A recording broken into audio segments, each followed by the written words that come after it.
தற்போது நாம் தரிசித்துக் கொண்டிருக்கிற மகான் திருச்செந்தூர் தேசிகமூர்த்தி தம்பிரான் சுவாமிகள். திருவாவடுதுறை ஆதீனத்தோடு தொடர்புடைய தம்பிரான் சுவாமிகள் திருச்செந்தூர்ல மேற்கு ராஜகோபுரத்தை கட்டினார். அந்த ராஜகோபுரம் கட்டுவதற்கு பொருள் வரத்து இல்லாத போது முருகப்பெருமான பிரார்த்தனை பண்றார். காயல் பட்டினத்தில் வள்ளல் சீதக்காதி அணிச்சு உப்பு மூட்டை கொடுத்து தங்கமா மாறியாச்சு. இந்த தங்கத்தை வச்சு 6வது நிலையோடு பணி முடிஞ்சிருக்கு இல்லையா, 6வது நிலையோடு நிற்கிறது. 7, 8, 9 அந்த 3 நிலைகளை பூர்த்தி பண்ணி அந்த ராஜகோபுரத்திற்கு முழு அழகை கொடுக்கிறார் இந்த தம்பிரான் சுவாமிகள். எல்லாம் பூர்த்தியாச்சு, ராஜகோபுரமும் பூர்த்தியாயிடுச்சு, முடிஞ்சாச்சு. திருச்செந்தூர் கோவிலில் வள்ளியம்மன் வள்ளி சந்நிதி இருக்கு பார்த்தீங்களா, வள்ளி தெய்வான இந்த வள்ளி சந்நிதிக்கு போனீங்கன்னா அங்கே இருக்கிற ஒரு மண்டபத்தில் தூணில் இந்த 3 பேரை பார்க்கலாம். யார் 3 பேர்? தேசிகமூர்த்தி தம்பிரான் சுவாமிகள், அப்புறம் மௌன சுவாமி, அப்புறம் காசி சுவாமி. 3 பேர், முதல் 3 பேர். அவங்கள அங்கே இருக்கிற தூணில் ஒரு சிற்பமாக பொறித்திருப்பார்கள். இந்த தேசிகமூர்த்தி தம்பிரான் சுவாமிகளுக்கு பக்கத்தில் அந்த ராஜகோபுரமும் ஒரு சிற்பமாக காணப்படும். இந்த ராஜகோபுரத்தை அவர் தான் கட்டினார்ங்கிறதுக்கு அவருடைய உருவத்திற்கு பக்கத்தில் ராஜகோபுரமும் காணப்படும். இந்த கோபுரத்தை கட்டி முடிச்சிட்டார். குடமுழுக்க நடத்தணும், கும்பாபிஷேகம் பண்ணணும். அந்த கும்பாபிஷேகத்தின் போது முருகப்பெருமான் இவருக்கு என்ன சொல்றார் அப்படின்னா, நீ இங்கிருந்து புறப்பட்டு காந்தீஸ்வரம் போகு, அங்க போய் இரு, உனக்கான இடம் இனி அதுதான் அப்படிங்கிற. திருச்செந்தூர்ல வேலை முடிஞ்சாச்சு. அடுத்து இவர் எங்க அனுப்புறார் முருகப்பெருமான்? காந்தீஸ்வரம் எங்க இருக்கு?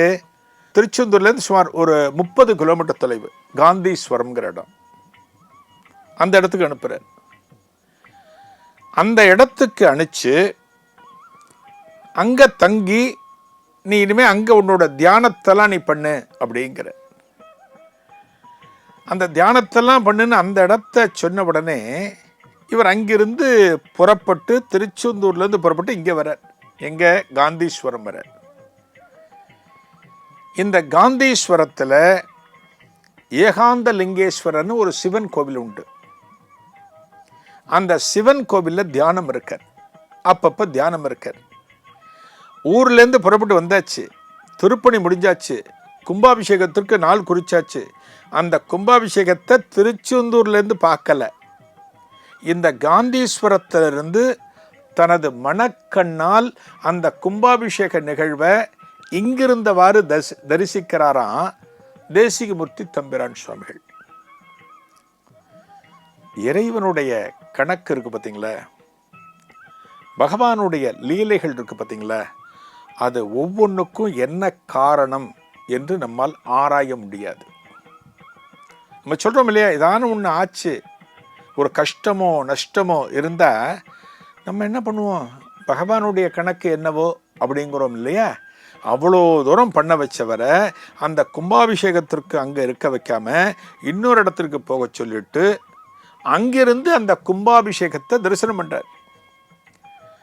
அந்த ஏகாந்த லிங்கேஸ்வரர் கோவிலுக்கு பக்கத்தில் கொஞ்சம் தள்ளி ஒரு மடம் துவங்குகிறார். அந்த மடத்தில் தனது இறுதி காலத்தை கழிக்கிறார். அந்த மடத்தில் தான் அவருடைய சமாதி அமைந்திருக்கிறது. இங்கே தான் கடைசியில் இருந்தார். காந்தீஸ்வரம்னு பேர். திருச்செந்தூர்லேருந்து 30 கிலோமீட்டர் தொலைவில். இப்போ திருச்செந்தூருக்கு போனீங்க அப்படின்னா அந்த மேற்கு ராஜகோபுரம் அத்தனை பிரம்மாண்டமாக காணப்படும். என்ன விஷயம்னா, கடலுக்கு பக்கத்தில் இருக்கிற கோவில் திருச்செந்தூர். ஆனால் பாருங்க, இறைவனுடைய கருணை பாருங்க, எத்தகைய பேரிடர் நிகழ்ந்தாலுமே அந்த கோவிலுக்கு எந்த விதமான ஆபத்தும் வராது. இப்போ நம்ம கடற்கரை பக்கத்தில் நம்ம வீடு இருக்குன்னா என்ன, கட்டுமானம்லாம் கொஞ்சம் இதாகும், அந்த உப்பு காற்று பட்டு பட்டு எல்லாம் இதாகும். ஆனால் இந்த கோவிலுக்கு எந்த விதமான பாதிப்பும் வருவது கிடையாது. இந்த மேற்கு ராஜகோபுரம் கட்டப்பட்டாலுமே இந்த ராஜகோபுரத்து வழியே தினமும் போக முடியாது. வருடத்தில் ஒரே ஒரு நாள் மட்டுமே அந்த ராஜகோபுரத்தின் பிரதான வாயில திறக்கிறாங்க. சூரசம்ஹார நிகழ்ச்சியின் போது ஒரு நாள் மட்டும்தான் திறக்கிறாங்களாம். அதற்கு என்ன ஒரு காரணம் அப்படின்னா, இந்த சுவாமியோட பீடத்தை விட இது சற்று உயர்ந்ததாக காணப்படுகிறதுன்னு ஒரு காரணம் சொல்றாங்க. என்ன காரணம்னு தெரியல, இது ஒரு காரணமாக சொல்கிறார்கள். அந்த மேற்கு ராஜகோபுர வாயில் மூடியே காணப்படும். வருடத்தில் ஒரு நாள் மட்டுமே அது திறக்கப்படும். திருச்செந்தூர் போறவங்க அந்த ராஜகோபுரத்தை பார்த்து தரிசனம் பண்ணி தேசிகமூர்த்தி தம்பிரான் சுவாமிகளை மனசுல நினைச்சு அந்த மகானை பிரார்த்தனை பண்ணணும். இப்பேற்பட்ட அருமையான பணியை முடிக்கிறதுக்கு முருகப்பெருமான் நல்ல வாய்ப்பு அவருக்கு கொடுத்திருக்காருன்னு நாமெல்லாம் சந்தோஷப்பட வேண்டும். நாளைய குருவே சரணம் நிகழ்ச்சியில நம்ம தரிசனம் பண்ண போற மகான் படிக்காசு தம்பிரான்னு பேரு. வள்ளல் சீதக்காதின்ற ஒரு பேர் சொன்ன பார்த்தீங்களா, அவரோடு தொடர்புடையவர் படிக்காசு தம்பிரான். நாளைய நிகழ்ச்சியில் இந்த மகானை தரிசிக்கலாம். நன்றி, வணக்கம்.